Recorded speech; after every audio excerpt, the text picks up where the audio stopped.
How hard could it be to swap a fork? Well, let's up the stakes. Let's do it in a parking lot, no shop tools, and very little experience. Let's go. Hey, it's Steve. Welcome to Hardtail Life. Today, we're going to swap out my old rigid fork, actually not my rigid fork setup, into my old suspension fork. We're gonna do it in the parking lot. We're gonna have no shop tools, but luckily I have my friend Andrew who's gonna help me out in this process. Hopefully by the time this is done, I'll be a fork swapping expert. Okay, so we just did our farewell ride to this rigid fork for now. I think it's time to swap it out. First we're gonna pull the wheel off. Pull the wheel off, okay. And then we're gonna swap the rotor. Yeah, this is max grip, so that's gonna be a very different rubber experience. So what would this be the equivalent of?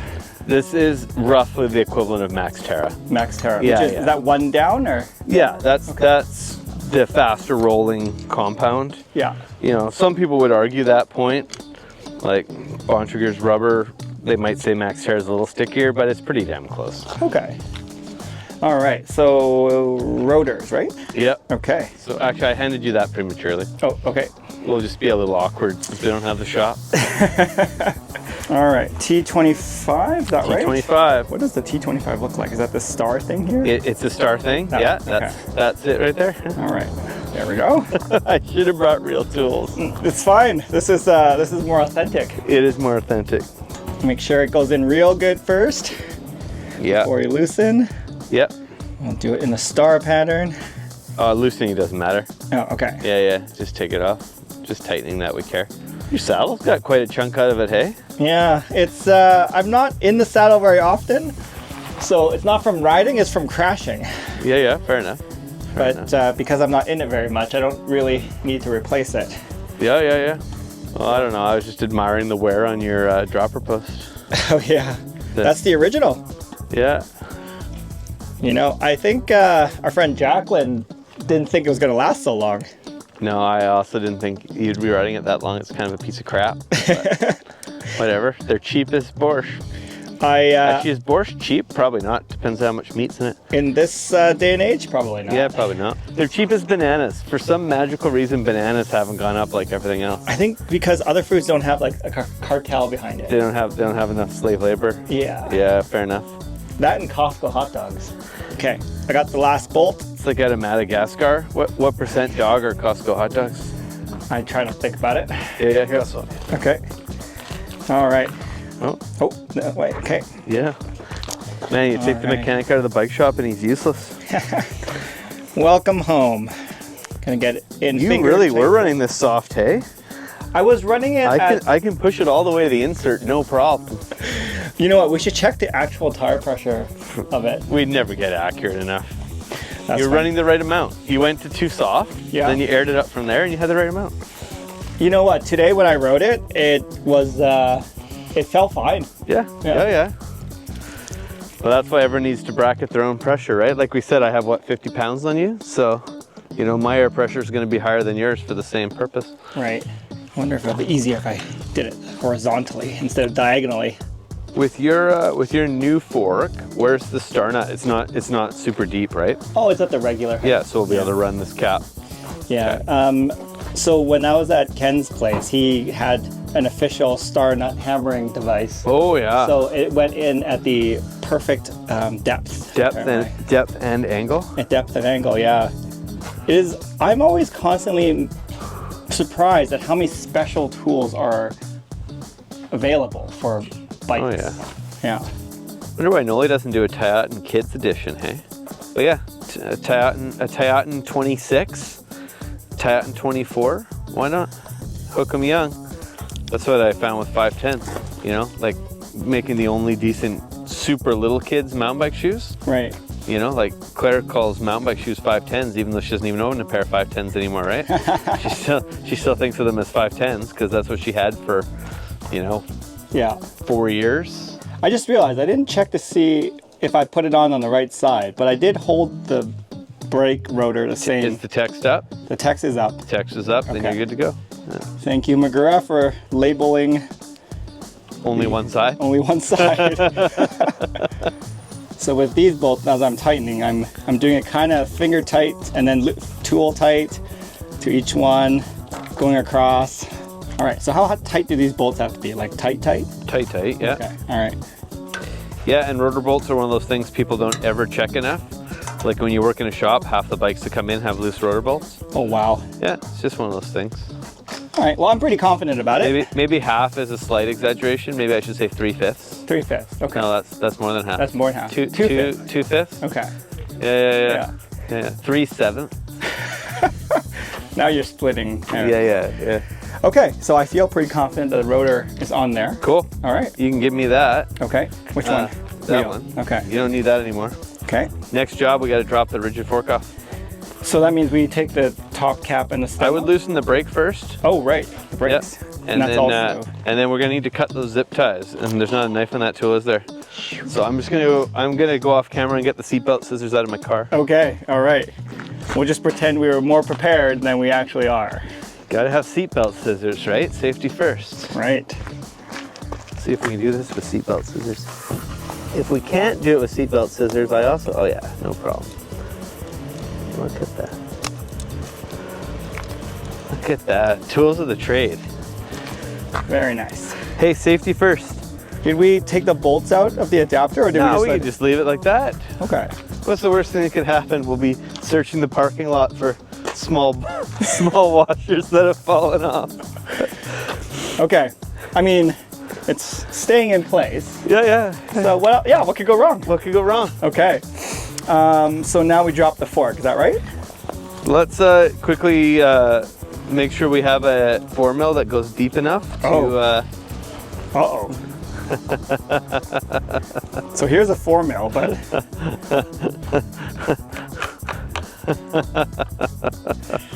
Oh boy.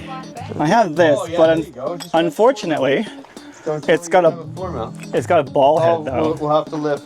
Okay. Luckily, headsets don't get tightened that tight that we can't make do. Okay. Well, we do have a 4mm. All right, we'll live. Okay. All right. I'll just hang on to that for a second. We'll put this down. Alrighty. Yeah, we might as well use the multi-tool for everything else. As much as we can. Yeah. That is a 5mm? That's a 5, yeah. All I right. think your stem bolts are 5s too. Okay. Do you have an opinion on bolt sizes? For stem 5? bolts? Yeah, or anything really. As big as possible. Yeah, I don't know. It's a lot of stems that use a 4mm head, which are a metric 5 bolt. A lot of them seem to creak. Oh, okay. Whereas stems that use a 5mm head, a giant metric 6 bolt, Yeah. they don't seem to creak. So, you know, other than my own one-piece wizard setup, I always run bigger bolts. Okay. I have this thing. All my bikes have North Shore Billet Overlord stems. Yeah. Like, I don't know. Big, giant, beefy. Big, beefy. They're beautiful. Pete and Chris are nice dudes. They're made in Whistler. They make a lot of stuff for Cro-Mag, so it has that like quality and styling. They're actually relatively affordable for what they are. Buy local when you can, or local-ish, I guess. Whistler's not quite local, but it's pretty local. Local enough. Yeah. I like the idea of buying it, buy once. Yeah. Buy once, cry once. Yeah. Yeah, buy nicer, buy twice. Right. Yeah, that's a good one. Were you the one that told me this trick where like when you're not getting enough leverage on the multi-tool, you can pull these out and then you got a bit more? No. Someone told me Someone that. told you Yeah. that. I couldn't get the stem bolt loosened enough. In my main kit, I run the Wolf Tooth 8-bit tool. It's got tons of leverage. Oh, okay. It's just in this bag, I don't run that. I have a SKS toolbox made in Germany. They don't make it anymore. It's a very awesome tool. Okay. All right. This is my lighter kit. You know, the secret when you write about bikes is to change your kit all the time, and then you can constantly be writing a what's in my pack article. Oh yeah. You write like one a month. That's true. I mean, it's constantly evolving. Yeah, So exactly. So at least once a month you should write a whole piece about it. I'm not confident that all those washers will stay in place as I'm like to me? Do you want to wrangling the thing. Here, so. I'll just. This isn't phallic at all.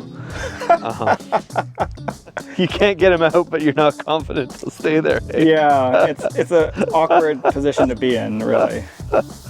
There we go. You know, we should have done this without a work stand, just to like really make it fun. Oh yeah, I'm sure that'll go amazing.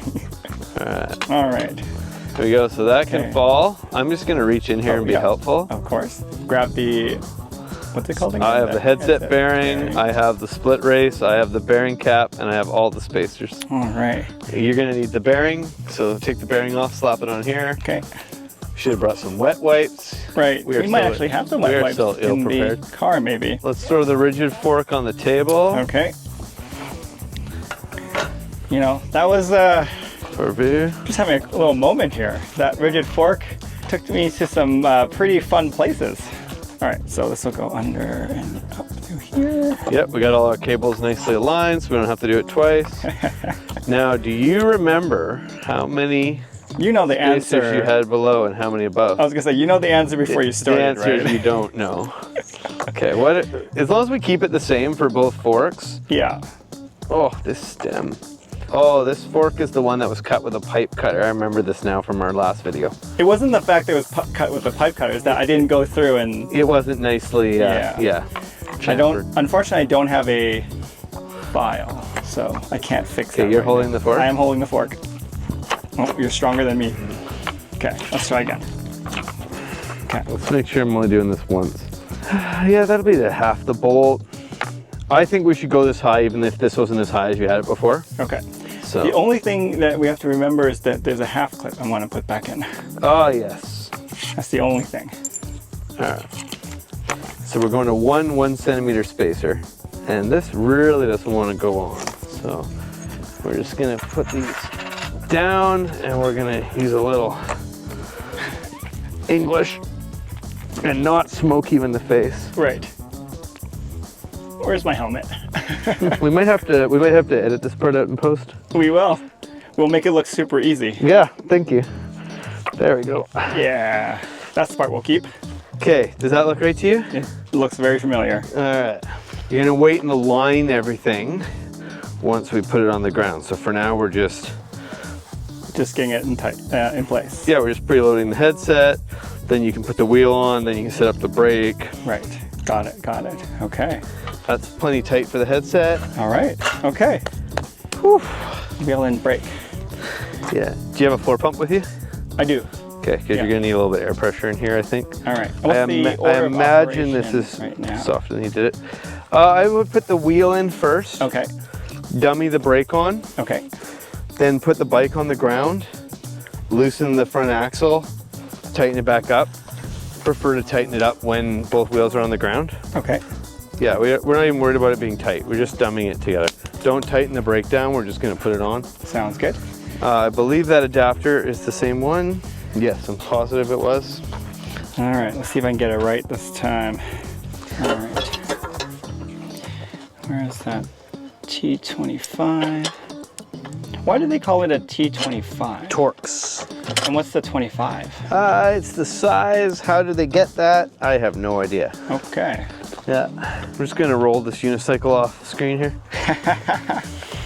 Goodbye, rigid fork, for now. Is that how you would have, like, say, one bike but two front fork setups? You would just get a rotor and a brake for that unicycle? Yeah. Yeah, I mean, the secret, if you want to do it, is you have a unicycle with a brake and a rotor set up. Yeah.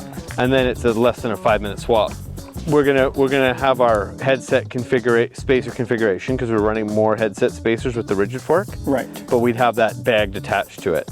So right. Basically, stem off, drop the whole unicycle out. Yeah. Slap a whole unicycle in, put the stack of set spacers in, and once you know the height you're running, you look at like Wolf Tooth makes some like 40 mil spacers. Oh, you just get one. Yeah, so one spacer, or if you're running a particularly tall stack, maybe you'd have 2 spacers. But yeah, and then it's super quick to swap between the two. Stem off, stem out, and then of course the brake levers are all hinged, right? Right. So instead of doing this, what you're doing now, basically unbolt one brake lever, bolt the other brake lever on, boom, away you go. And then you keep your brake pads aligned. We don't have to realign the brake. So that's probably good. And then just put it on the ground now to tighten the axle up. Okay. Sounds good. All right, so the brake is dummied on there. It's not very tight. Nope. Okay, we'll take the whole bike off? Or? Yeah, just okay. undo the clamp. Ready? Okay. Yeah, put it on the ground. You can even cycle the fork a couple times just to make sure the wheel's staying in. I wouldn't grab the brake, but yeah, make sure the wheel's staying in. Yep, there you go. Now do your fork up nice and tight. Okay. It's just to make sure everything's sitting square, right? Now we can align your brake, right? Oh, it's too tight. I imagine right there is gonna be perfect. Yeah. Yeah, that is perfect. Okay, so align our brakes. So we throw it back up on the stand. Yeah, back in the stand. And then the last thing we'll do, it's good to have an order of operations. That way we don't roll out to the trails with a loose stem. Yeah. The last thing we're gonna do is tighten the stem bolts. So to do brakes. Yeah, if you look down the barrel of the brake pads, you can probably see how much clearance you have on either side of the pads. Magura, of course, the pads sit quite a bit closer to rotor than other brakes. So they're a little more. Oh, you still haven't got this right. Right? What? This has to go in the leg. In the leg. Oh, I put it through here. Yeah, no, yeah, I have to put it yeah. through here. Yeah, through here. Okay. One more time. One more time. You have your faith in me is too high. Yes, clearly. That's right. It's how everybody actually learns, right? Okay, here we go. We'll Yeah. go through here. Yep, there you go. There we go. Yay. That makes sense. Yeah. Because yeah, that goes right there. Yep. And now we know our wheel's in square, so we can go ahead and just set this right up. Okay, so it's not super tight yet. All right, that's clearly rubbing on something. Yep, or everything. Now we're doing that thing Yep. where we're just Yeah, and of course we don't have the really cool haze tool that we had last time, right? That's right. So now we're just doing it by eye. But the good thing is that you can see it. Yep. Better already. Very good. That sounds pretty good. Yeah, we're not worried about a tiny little bit of ghost noise because let's face it, these rotors have been on your bike for more than 5 minutes. They are not straight. You know, it sounds like an insult, but it's absolutely it's true. the truth. You could move your caliper on the bottom over a little bit. Okay. If you look at the bottom pad, you still got quite a bit of daylight. I see, I see. But just for that one part though. Yeah, that's true. That's true. We might be making it worse if the rest of the rotor's bent. Yeah, I guess I should have looked at it the whole way around. It's funny, you can actually see the rotor moving. Oh yeah, yeah. And it's not very much, but given that the space between the pads are so narrow that there's literally like light or no light. Yeah. Yeah, and in the shop we'd have a tool and we could straighten a rotor. Or if we had Knipex pliers in space, we could straighten the rotor. But we are currently in a parking lot. I think it's close enough. Close enough is good enough, especially because we got to do this again. Okay. All right. Okay, so now you're gonna get the bike out of the stand. You're gonna stand over the bike and make the stem your version of straight. Right.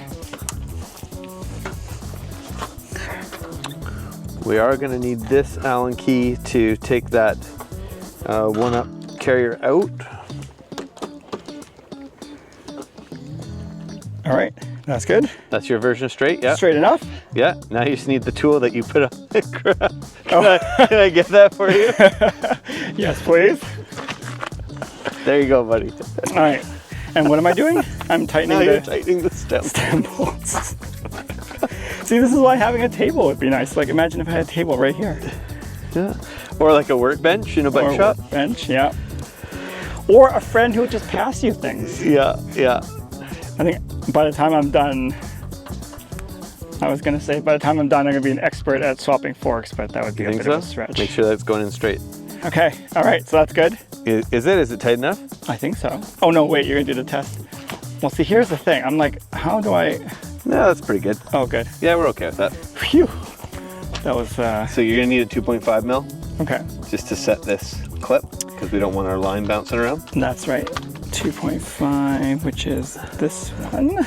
And in the name of expediency, I'm gonna like do the thing where we like hook the comedian and walk them off stage while they're still presenting.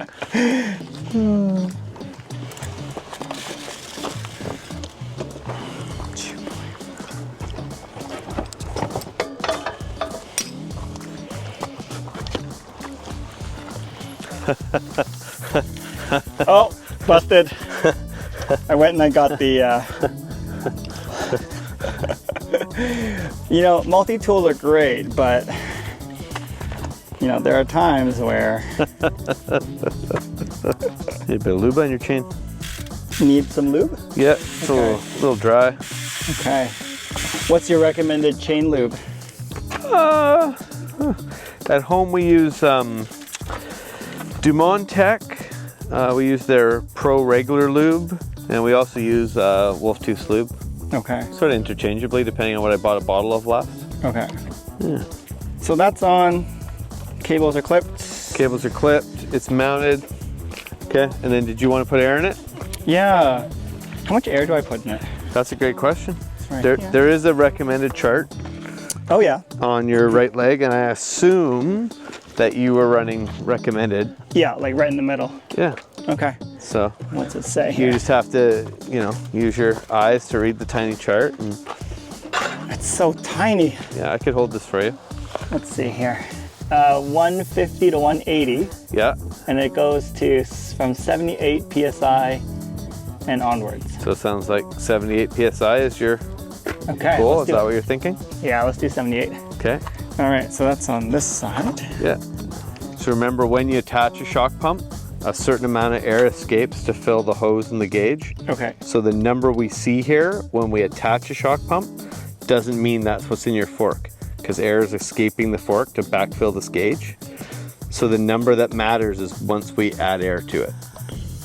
You can't just put a shock pump on and see how much air we were running, I see, because you lose some because just we by lose some checking. by attaching it. Okay. But we don't have to overfill it, because when we remove it, that valve closes right away. Okay. It's just the act of attaching the pump, and a certain amount of air is being lost. Okay.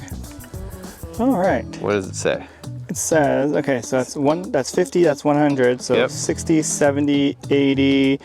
So it's kind of right below 80. Yeah, which is where we want to be. Okay. So there you but go. we just checked since we just lost a little bit. I'd pump it a couple of times. Yep. Okay. But I mean, what's the difference between 78 and 80 psi? So from a matter of making sure both forks are identical, I would probably run 80. So we can do right on 80 Yeah, right on before 80. we remove, and that way it'll be Yeah, consistent. Remove Okay. it. 'Cause we need to cycle the fork now to transfer air from the positive chamber to the negative chamber. So you need to you need to cycle your fork. So Okay. grab the brake, push it up and down. Yep. We were basically there, so not a lot's changing. But if we Okay. put the pump on and there was 40 psi in the fork, Right. then we'd actually lose some air pressure in cycling it as the negative fills. Okay. So in that case, we'd want to pump up a little bit more. Okay. So But would no. we check? No, we're confident Okay. with 80 psi in there. We're basically there already. I have no idea what settings I had, so maybe I'll reset and just do the factory recommended setting. I would just do both. factory recommended Okay. since Okay, so they're saying the low speed rebound is 8 clicks, yeah, and then the high speed rebound is 6 clicks. yeah, that'll be out from closed. Okay. So you go all the way plus and then you count back that Okay. many clicks. So let's see. This one So is. that's compression, rebounds on the bottom. Oh, right. Okay. So you remove the cap, Is that just a twist? Yeah. Yep. Twist off. then click them Okay. all the way to close. Now to close, that's righty tighty close, right? Sure, yeah. Okay. Clockwise. Both of them clockwise to close. Okay. And so the reason we go from closed is because closed is always closed. Right. So Close then you're always. consistent between two different forks. All right. So let's see. High speed is this. Does it matter which one I do first? Nope. Okay. All right. So 6 on high speed. So 1, 2, 3, 4, 5, 6, and then 8 on low speed. Wait, when I turn the low speed, the high speed turns Yeah, too. doesn't matter. Oh, that's normal. Okay. 1, 2, 3. Wait, why are the clicks so much bigger? It's going further between detents. 6, What's actually clicking is the tiny ball bearing. 8. Okay, there we go. Yep. 6 and 8 as recommended. You know, already I like the rigid fork because I don't have to worry about all these settings. Yeah, I mean, the thing with suspension settings is you're going to bracket them and then you're going to just leave them, right? Especially on the hardtail where we're not trying to match up to anything on the back. Right. You're not trying to balance front and rear suspension. So once you find where you're happy with compression and rebound, you're going to run it there. I see. So it's an upfront time investment. Same as with your air pressure. You want to own a shock pump. Right. You want to check your air pressure. I like to check it before every ride. Right. But at least once a week, you want to check your air pressure and your suspension. Right. Every ride's actually better. Yeah. But once you know what it is, I mean, worst case, Sharpie it across the top tube of your frame. And you're like, Steve, 80 PSI. Right. And then you just air it up to 80 PSI, right? That's right. And then when 80 PSI starts feeling really harsh, instead of thinking to yourself, wow, I need to run less air pressure, I've become a wuss, recognize that you're probably due for service Right. and get your stuff serviced. So that's where you see where people aren't getting enough support from their fork because they're running less and less air pressure Yeah. because their fork's getting harsh. Yeah. When in reality, their suspension fork's trying to tell them, hey person, you're overdue for a service. Yeah. We know what you mean. Yeah. So I think we're actually ready to ride bicycles, All right. which is like kind of exciting. Yeah. Look, we're back. And there it is. That's how you swap a fork in a parking lot. Make sure you check out this video on the pros and cons of, well, my experience and the pros and cons of riding rigid and why I'm going back to my suspension fork for the time being. Anyways, if you're relatively new to riding but you love it and you want to do it all the time, then you've come to the right place. We're eager to ride all the trails and to learn all the things, so make sure you subscribe and follow along on our mountain biking adventures. Thanks for watching and see you in the trails.